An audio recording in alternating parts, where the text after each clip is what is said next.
If you only watch one nutrition video, watch this. I've been putting videos in this group Monday to Friday for about 8 years now.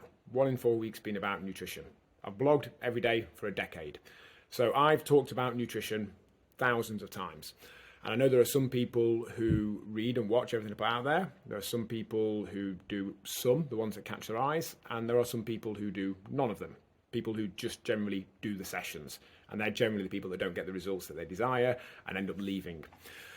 And I want to make this video super quick and concise, a few real pertinent considerations about our challenges related to nutrition. So even if you've watched every video I've ever done, this will still be worthwhile. If you've not watched these before, definitely will be. And the first consideration I've got for you is just to always remember that whilst there is more to healthy eating and to eating in general and life in general, weight loss only occurs when we're in a calorie deficit.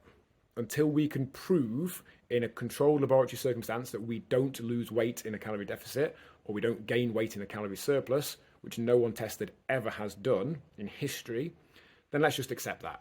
Let's just accept that when we were gaining weight, we were in a calorie surplus, that we gained more stored energy because we were consuming more energy than we needed. And that whatever we're going to do to get rid of that stored energy has to be underpinned by that energy deficit in the body. And the great thing with that is that just makes it super clear cut. We don't create all these rules around what healthy eating looks like, about food being good or bad or naughty or what have you. We just accept that we're going to eat in a deficit because it's going to benefit us in a way that's important to us and bring things to our life that we desire. And we can just make that happen. If we had £100 cash to spend in the week, we wouldn't create these strange rules around multiples of £5 and spending on this is good and that is bad and that's naughty. We'd just spend the right amount of money. We wouldn't expect to spend exactly £15 odd every day. We'd accept that some days we'd spend £20, £25. The next day we'd go, I'll spend a little bit less today, and we'd make it work. Our eating to a large extent can be related to that.